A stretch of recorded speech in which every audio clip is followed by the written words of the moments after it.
আসসালামু আলাইকুম। সবাই কেমন আছেন? কাছে দূরে দেশ অথবা দেশের বাহিরে যে যেখান থেকে আমার ভিডিওটি দেখছেন, আশা করি আল্লাহর অশেষ রহমতে সবাই অনেক ভালো আছেন। আলহামদুলিল্লাহ, আমিও আপনাদের দোয়া এবং ভালোবাসা অনেকটা ভালো আছি। এই তো প্রতিদিনের মতো আরও একটি নতুন ব্লগ ভিডিও নিয়ে এসেছি আপনাদের মাঝে। আশা করি ভিডিওটি খুব ভালো লাগবে। আর যদি ভিডিওর কোনো অংশ আপনাদের এতটুকু ভালো লেগে থাকে তাহলে প্লিজ পাশে থাকা বেল বাটনটি প্রেস করে দেবেন, যাতে করে আমি কোনো নতুন ভিডিও ছাড়ার সাথে সাথে আপনার কাছে নোটিফিকেশন চলে যায়। আর যারা অলরেডি এই কাজটি করে দিয়েছেন তাদেরকে জানাই অসংখ্য ধন্যবাদ। এই তো সকালবেলা ঘুম থেকে উঠে প্রতিনিয়ত আমাদের গৃহিণীদের যা করতে হয় আর কি, কাজে লেগেই পড়েছি। পৃথিবীর সব অফিস আদালতে ছুটি থাকলেও আমাদের কোনো ছুটি নেই। অসুস্থ থাকলেও সংসারের কাজ তো আর ফেলে রাখা যায় না। কাজ করতেই হবে, কাজ ছাড়া আর আমাদের কোনো কাজে নেই। যখন আমি বিছানাটা গুছিয়ে নিয়েছিলাম, কিছুক্ষণ পর দেখলাম আমার মেয়ে কী করতেছে, তাই আপনাদের মাঝে একটু শেয়ার করার চেষ্টা করলাম আর কি। দেখেন, ওর জন্য বাসায় বিশেষ করে কোনো কিছু গুছিয়ে রাখতে পারি না। টেবিলের উপর গুছিয়ে রাখলে চেয়ার দিয়ে টেবিলের উপর উঠে ডাইনিংয়ের উপর আর কি একদম সব কিছু এলোমেলো করে দেবে। আর যখনই আমি বিছানাটা গুছিয়ে নিয়েছি, দেখেন এদিক দিয়ে ও এসে সব কিছু এলোমেলো করে দিচ্ছে আর ফুলটা নিয়ে খেলছে আর কি। যাই হোক, আপনাদের সাথে কথা বলতে বলতে চলে এসেছি সকালে নাস্তা তৈরি করতে। অফ ক্যামেরাতে আমি পরোটা ভেজে নিয়েছি, আর এদিক দিয়ে এখন ডিমটা ভেজে নেব আর চাটা রেডি করে নিচ্ছি আর কি।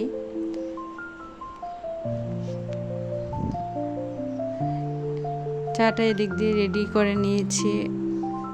আর কি বলবো জানেন, আমার মেয়ে আমার যে স্ট্যান্ড বা স্টিকটা আর কি, যেটা দিয়ে আমি ভিডিও শ্যুট করি, ও আমার স্টিকের মানে অনেকটা জায়গা নষ্ট করে ফেলেছে, যার কারণে আমার এখন ক্যামেরা বা ভিডিও করতে অনেকটাই সমস্যা হচ্ছে আর কি।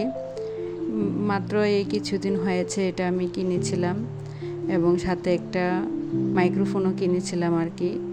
মাইক্রোফোনটাও তো নষ্ট করে দিয়েছে, আর এদিক দিয়ে স্টিকটাও আজকে নষ্ট করে দিয়েছে।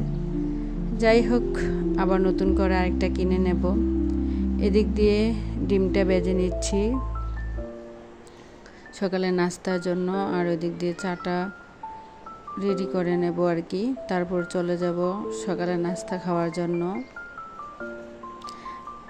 এখনও যারা আমার ভিডিওটি দেখছেন বা আমার সাথে আছেন তাদের উদ্দেশ্যে কিছু কথা বলছি। ইউটিউব বলতে আগে ইউটিউব সম্পর্কে অত কিছু বুঝিনি, বা এই কিছুদিনের মধ্যে আমি যতটুকু বুঝেছি, আসলে ইউটিউবটা হচ্ছে কি জানেন, অনেক কষ্টের একটা জায়গা। অতি তাড়াতাড়ি তার কাছ থেকে যে সফলতা পাওয়া যাবে এরকম না, অনেক কষ্ট হয়। যাদের ভিডিও ভাইরাল হয়েছে বা যারা জীবনে সফলতা হয়েছেন, কেউ প্রায় 1-1.5 বছর, 1 বছর তো নাই, কখনোই না, 1.5 বছর কি 2 বছর সময় লেগে গিয়েছে এই ইউটিউব থেকে কোনো কিছু পেতে। যাই হোক, আমাদেরকেও অনেকটা কষ্ট করতে হবে।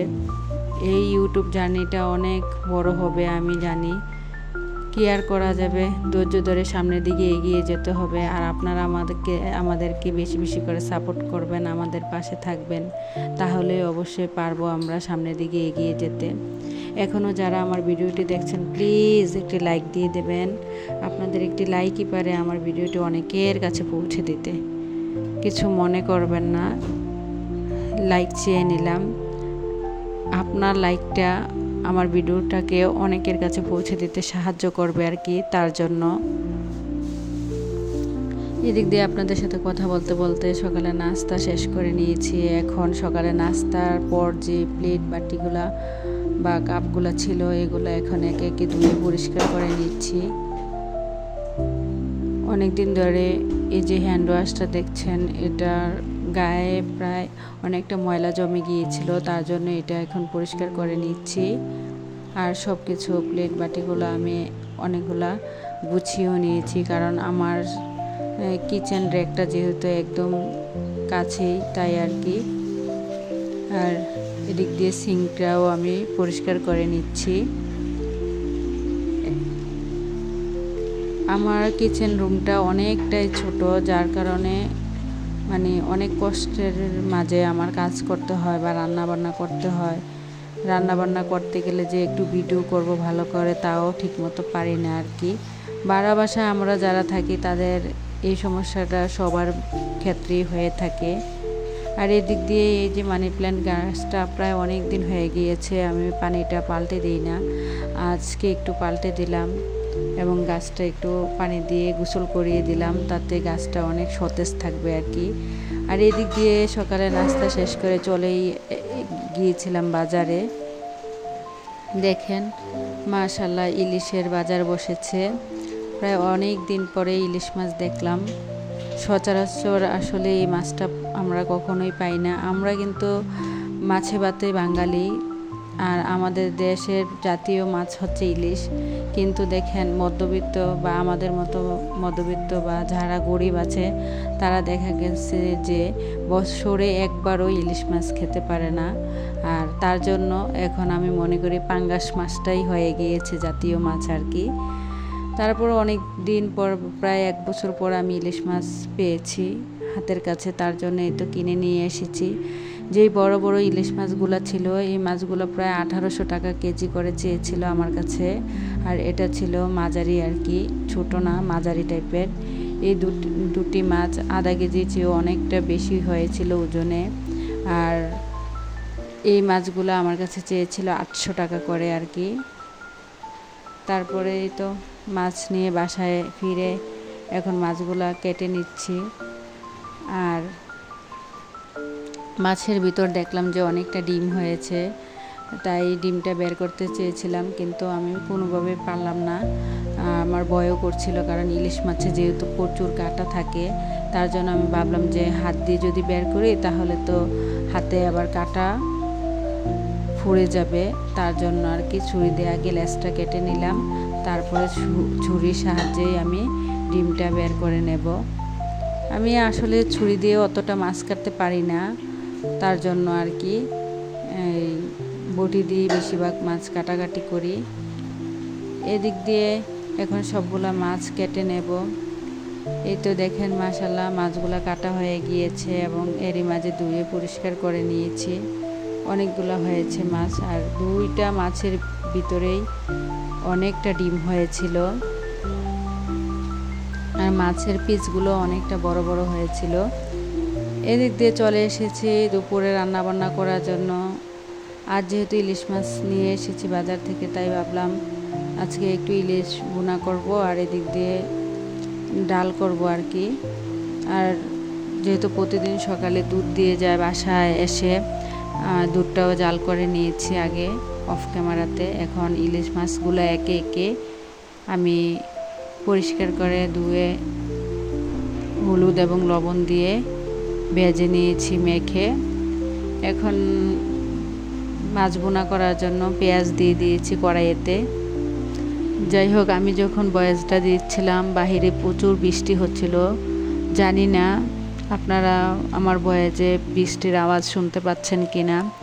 অনেক দিন পর এদিকে বৃষ্টি হচ্ছে, আর বাংলাদেশে যেই অবস্থা, প্রচুর গরম পড়েছে, কি আর বলবো, যা সহ্য করার মতো না। যখন আমরা কিচেনে মহিলারা রান্না করতে যাই, আসলে পুরুষদের কথা কি বলবো, ওনারা তো সারাদিন অফিস আদালতে বা বাহিরে থাকে, মহিলাদের কষ্টটা ওনারা কিভাবে বুঝবে, বা আমাদের কষ্টটা।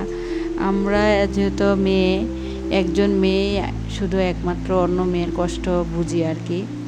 অনেক কষ্টের মাঝে রান্নাটা করতে হয়। এদিক দিয়ে আপনাদের সাথে কথা বলতে বলতে পেঁয়াজটা ভেজে নিয়েছি, টমেটোটা দিয়ে, কাঁচামরিচ দিয়ে।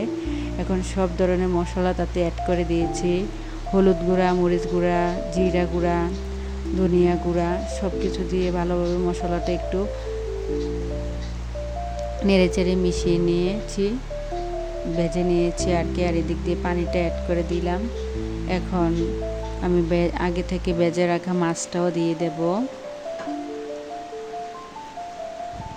আমার ছেলে এদিক দিয়ে 12টার দিকে স্কুলে চলে যাবে। সকালে নাস্তার কিছুক্ষণ পরে মাছগুলা এনে বাসায় খুব তাড়াতাড়ি করে কেটে ধুয়ে পরিষ্কার করে তারপরে চলে এসেছি দুপুরে রান্না করার জন্য। ও যেহেতু 12টায় চলে যায়, তার জন্য আমার প্রায় 10টার দিকেই রান্না বসিয়ে দিতে হয়। ও চলে যাবার কিছুক্ষণ আগে তাকে টিফিনে দিয়ে দিই আর কি খাবারটা। বাসার থেকে ওর স্কুলটা অনেকটা দূরে, যে এসে খেয়ে যাবে তা না, খাবারটা দিয়ে দিতে হয় আর কি। তার জন্য আমার খুব তাড়াতাড়ি করে রান্না করতে হয়। এদিক দিয়ে এটা এখন আমরা সবাই মিলে দুপুরের খাবারটা খেয়ে নেব। ভিডিওটা এই পর্যন্তই। সবাই ভালো থাকবেন।